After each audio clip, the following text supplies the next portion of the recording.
Hello everyone, welcome back to my channel. Today we are going to be going through the round 3 replays of the Uber's kickoff.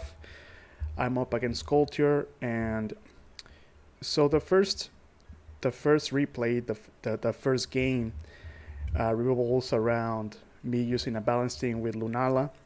It's a team I based around Will Lewis Lunala with Hex, and my opponent is using a hyper offensive team with Rayquaza, Deoxys Speed, Koraidon, and for some dynamic speed control, KokiRemix Ice. So it looks like a pretty good team, honestly. It has a lot of breaking power behind it, and if Rayquaza is mix set, then it has a lot of potential to break like most teams, because Rayquaza is a pretty underrated Pokemon, honestly, in the current metagame. Draco Meteor and Dragon Ascent, it's a very tough combination to switch into, and Extreme Speed is a very strong priority move in the current metagame. So we are going to be doing our best to play around it, and obviously with Koraidon, stuff like KokiRemix Ice Rider, you can never be too careful playing around those. And yeah, overall it's going to be a very interesting matchup. So going through my team, I'm using a balanced team that revolves around, as I said before, Lunala with Hex. So I have a lot of status on this team. I have Gliscor with Toxic. I have Kyogre with Thunder Wave, I believe, and yeah, I don't have any for a balanced team. This is a little bit strange in some cases, but I don't have any dedicated hazard control Pokemon. So my Arceus, even though it's SPDF Arceus Ground, it doesn't have Taunt. It has Stealth Rock Ice Beam coverage, so if my opponent gets up like Stealth Rock or Spikes, I wouldn't be able to get him off the field. However, my team is not very weak to hazards. So Koraidon does take Stealth Rock damage and Spikes damage, but it does resist Stealth Rock, so it never really takes full damage. Kyogre is heavy duty boots, Lunala also boots, and Necrozma also boots. And Gliscor only takes Stealth Rock damage, so despite not having any hazard control, I have a lot of resistance against entry hazards. So really the only Pokemon that are that weak to hazards are Arceus Ground and Koraidon, and they both resist Stealth Rock, so yeah. So basically the idea behind this team is to get some status going against balance, and with Lunala behind my team overall, I can withstand like the onslaught that hyper offensive teams have, honestly, on balance. At least at that stage of the metagame, which is mid-January at this point. This was a team I was very comfortable with. A lot of my friends were also playing it on the ladder. Shoutouts to Bert, and they've been telling me they had a lot of success with this team. So I wanted to try it out in tournament as well. So yeah. What else can I say about the matchup? Against this team, I guess I really have to lead Scarf Koraidon, mostly because I don't have any priority on the team. And Scarf Koraidon, what I have to do is lead it against Deoxys. If it's like something like Scarf Deoxys, I would find out right away, because pressure would activate first then. Orichalcum Pulse, and yeah, I would go from there. So let's get right into the battle. So as I said before, my opponent leads with Deoxys, and I have to lead Koraidon. So the first thing that I notice is that I am faster, so he is not scarfed. I have to U-turn right away just to not get hit with Psycho Boost. And he sets up Reflect, which means he is a dual screen Deoxys. And I got right for knockoff, I believe. I do have that knockoff Sunsteel coverage on this Necrozma. I am defensive SD, almost max defense, I believe. So the first knockoff is not gonna be enough to take it out, but the second is obviously because it's a 1%. At least I knock off the light clay for the light screen. So that's good for me. He goes straight into Rayquaza. I go Lunala because I know I can take any move regardless of what he does, and I do have the Ice Beam on this Lunala, so it's the strongest option to go into. And I just munched the Dragon Ascent. That doesn't even do half, man. And he's life for 2. Like, Lunala is so bulky. Despite not having the most defense, he has a massive HP stat. Anyways, I go for Will-O-Wisp after the first recover because if he stays in, I can outstall Rayquaza theoretically because I don't know if he has Draco Meteor. And if he switches out, anything I can carry with the Will-O-Wisp is going to be good for me. So that's exactly what I do. I catch the Arceus. And Arceus is actually a big threat to this team combined with Calyrex and Koraidon. So that's good for me. I go for Swords Dance. I thought that was pretty free. Let me go back. I thought that was pretty free because if he goes into if he goes into something like Koraidon, I can just throw a fire and get a kill. And if he does stay in and tries to Swords Dance or something like that, if he's like Swords Dance recover, I think I would beat that 1v1. And besides, if I wanted to do some damage on anything, I would have to Swords Dance anyways because Reflect is up. So I thought Swords Dance was pretty free there. I know I revealed my set right away, but I don't think it matters currently. So yeah, that's exactly what I do. I go for Swords Dance, he goes back into Rayquaza, knowing that he would be able to take like any move that comes out of my Necrozma.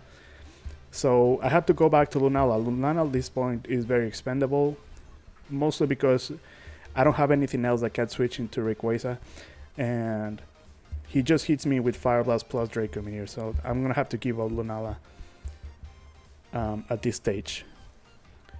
So I go into Arceus because I do have Ice Beam, and I am a pretty slow Arceus. I think I reach only like 281 speed to outspeed Jolly Basculegion. And the reason is that my team, outside of this Arceus, and I guess Gliscor to some extent, doesn't have much to switch into to Miraidon. So I kind of have to use Spidef Arceus Ground, which is a pretty good check, honestly, but I did require in this structure. So I don't like that. I don't like Team Lu that much, but that's a conversation for later. And yeah, he goes for Dragon Ascent. He goes first, and I'm just gonna take him out with Ice Beam. If he switched out, he doesn't have much to switch out into these Arceus, honestly. So it was a win-win for me. If he's went to Cali, that was fine. He goes into Zacian. He makes a very risky play. He goes straight for Sword Dance. That's a very aggressive play. As I go into Necrozma and he tears into Terra Fighting. If he kills my Necrozma, that's fine because I can just revenge kill with Koraidon, and even if he was like, so if he had killed my Necrozma there, I can just go for low kick on anything and get an Oko because he would be at -1 speed. I mean, not -1 speed, -1 defense, and nothing really takes 2 low kicks on his team. So even if that killed, that was fine. Nevertheless, I do get a crit here. I don't think that mattered that much because as I said, I can just revenge kill with Koraidon, and honestly, the crit was probably worse for me because Koraidon now gets a free switch into this Necrozma. So I'm gonna have to make a decision of if I want to let it get 2 Sword Dances because I don't have a move that can Oko this Koraidon. So if I stay in, I wouldn't do enough damage enough to like check it. And if he is Sword and Scale Shot, he can potentially like sweep me there if I just stay in. So I decided to go hard into Kyogre, get rid of the Sun, as he just goes straight for Scale Shot. I don't know if I really agree with that play. I think Sword Dance was pretty free for him there, but hey, I'm not complaining. So I'm easily gonna be taking Scale Shot plus Low Kick because I'm close to max defense, and I just go for Ice Beam. I guess I get close to max damage on that Koraidon as he just kills me with a second Low Kick, and I can just go Gliscor. So knowing that he is at -1 defense, Earthquake is easily gonna be taking him out from that range, and he's gonna go into his Arceus. He is burned, so he can't really do anything to me. But I decided to go into Arceus Ground anyways because I do more damage to that Arceus with Judgments than I do with Earthquake. And plus I need my GlitchxCore as healthy as possible for that Kali and for that Koraidon. In the end game, I am Terra Water on that GlitchxCore, which is why I'm mostly concerned about saving it. So yeah, he's gonna get 2+3 since he's burned. Obviously, the attack is halved, so it's really like only like +1. And I go into Necrozma to sack it, just so next turn I can just go for Protect on my GlitchxCore. And so Koraidon and GlitchxCore are the only two Pokemon I need to win this game at this point. So I go for Protect. I know he's not gonna be Recover because I think he would have used it against GlitchxCore or Arceus, so I wasn't really too concerned about that. He goes into Calyrex, and this is the moment that I decide to Terra Water and go for Toxic. If he goes for Swords Dance, that's fine. If he goes for Trick Room, that's also fine because I can just stall it out at this point. And he just goes straight for High Horsepower.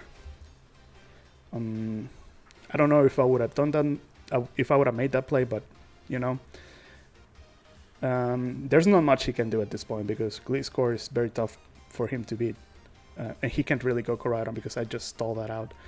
So I just keep going for Earthquake.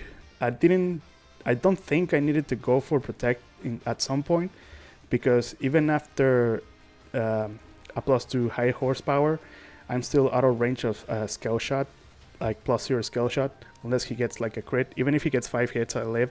But if he gets a crit, obviously, it changes the equation. But I didn't need to go for Protect there because if he Swords Dances, why did he go back like 2 turns? That was weird. I only clicked like previous turn once.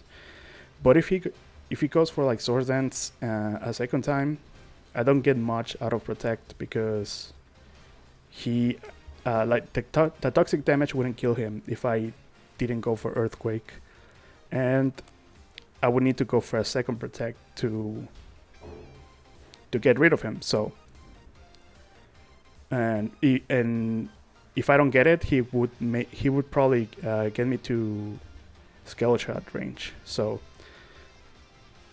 I just go straight for EQ. Now he goes into Koraidon. Going to my own Koraidon was pretty safe because if he goes for Swords Dance, I am just faster the next turn. Trick Room does run out, and if he goes for Scale Shot next turn, straight for Scale Shot, my GlitchxCore is out of range, as I said before, from a Scale Shot at +0, and he will be at -1 defense, and Earthquake would take him out 100% of the time. So it was pretty much like checkmate at that point. So that was game 1, and yeah, I think I won that pretty convincingly. I think I played that the way that I had to against offense, against this type of offense. I think my opponent did make some questionable plays with the Calyrex, but I don't think he could do much at that point. So yeah, let's move on to game 2. So on game 2, I decided to bring a hyper-offensive team. My team is like a double steal, double bike offense. It's one of my best teams at this point. I think it's one of my most consistent team.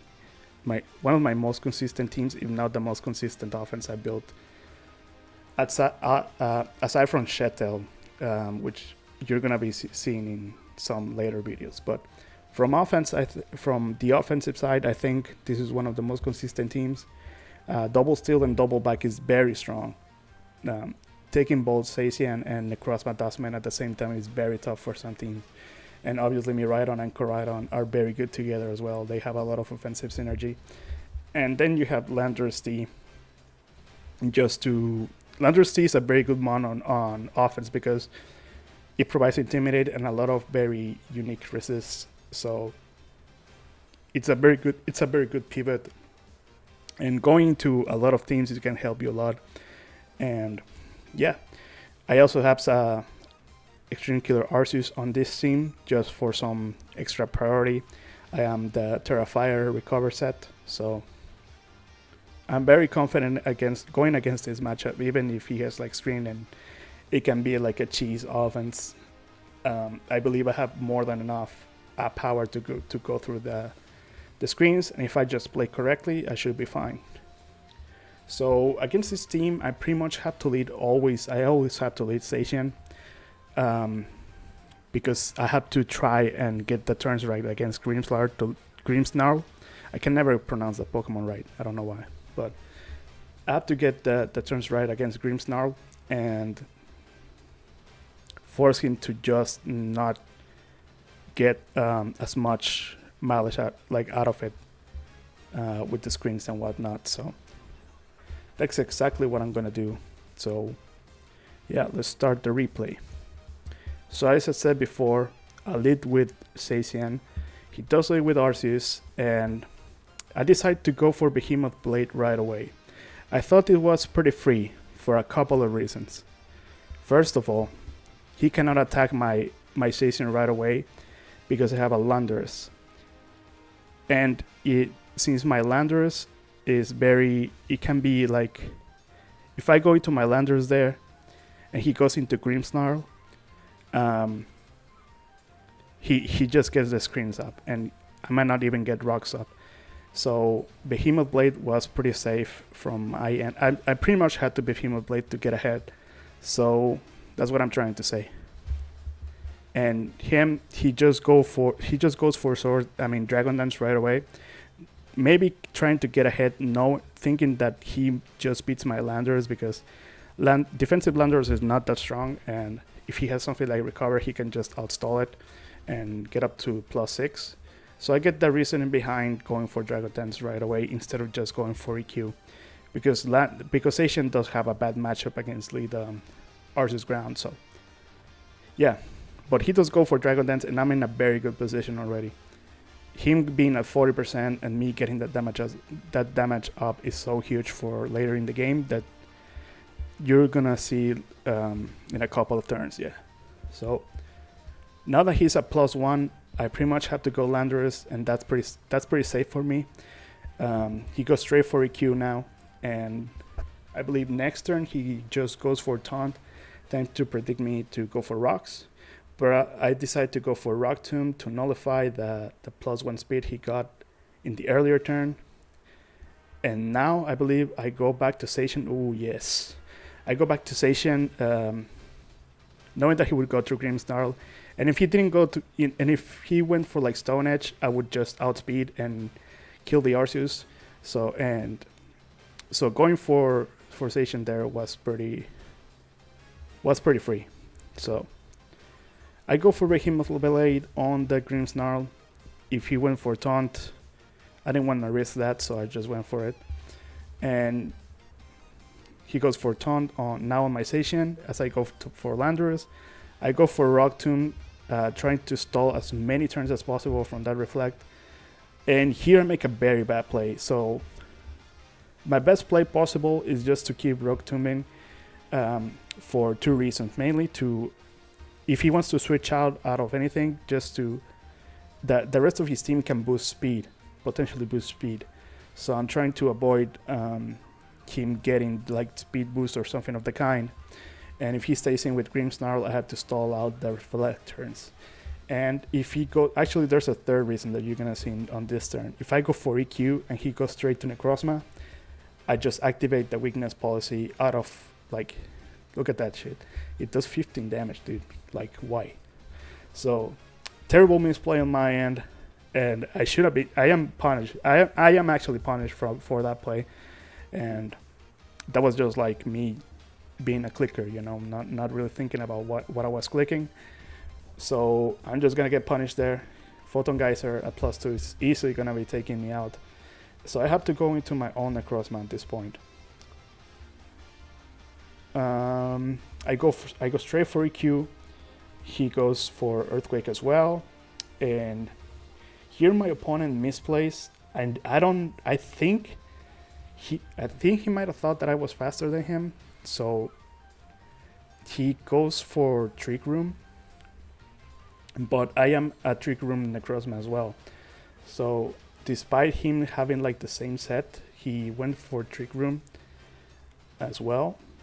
So that just gives me the edge if I win the speed tie next turn. So I am very surprised he raised that way. I think he was ahead if he just didn't do that. So I am gonna win the speed tie because I guess he got punished for making that play, and he goes to Grimmsnarl. He has to reflect there, so I don't kill the rest of his team. So I read through that and I go for Sword Dance. If he taunts me, that's fine because I will still get a turn out of Trick Room and I will still get a kill, I think. So I just go for Sword Dance, then for EQ, and then he goes to Arceus Ground just to sack it. It is the most expendable member of his team at this point, and I'm just gonna take it out with Photon Geyser. Alright, so Trick Room runs out and he goes to Miraidon just to revenge kill me. He's Balloon, so that means so the way it works, if I remember correctly, the ability and Electric Terrain with Miraidon, he does get the boost from Hadron Engine, but the electric moves don't get boosted by terrain. So Zacian is a very safe play because Electro Rift wouldn't take me out. And if he is something like Overheat, I can just set up with Arceus right after because he will be at -2 and I can just set up to win. So that's exactly what I do. I go for Sword Dance because I want to stall out. I would need to hit 2 play roughs to kill him anyways.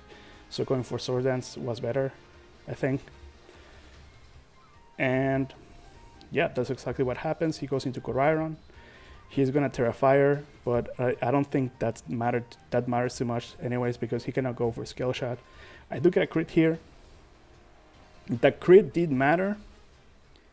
The crit did matter because in the sense that I get more damage on Koraidon, and I have more leeway into what I can do after. If I didn't get that critical hit, I think I would have to go Arceus after or Miraidon and potentially risk a speed tie or something like that. So it didn't matter in the sense that I didn't lose if I didn't get that crit, but I did have more opportunity or more things to go through with that crit. So thanks to that crit, I can just go into Koraidon and go for 2 collision courses to finish the game. If he wins the speed tie and goes for something like Scale Shot, he doesn't kill me. And since Reflect runs out next turn, this turn, I can just go for collision curse and Current Black and kill him. Because he already used his Terra, so I would just go him after rocks. So those are gonna be the games. So yeah, pretty straightforward games, to be honest. I kind of fucked up on this one. The first one was baby smooth, but this one I did make some very tough misplays, and my opponent did misplay at some point too and got punished because of it. So I guess it worked out, but those are the things like you gotta look out for. Like if you don't gotta click like right away, right? Because Earthquake was like a pretty obvious move. You get damage on a crossmat, you get damage on Grimmsnarl, but you're really missing like the bigger picture, which was the right play was to just keep going for Rockton. So yeah, that is this series. That's gonna be it for round 3, and yeah, see you guys in the next video. Bye.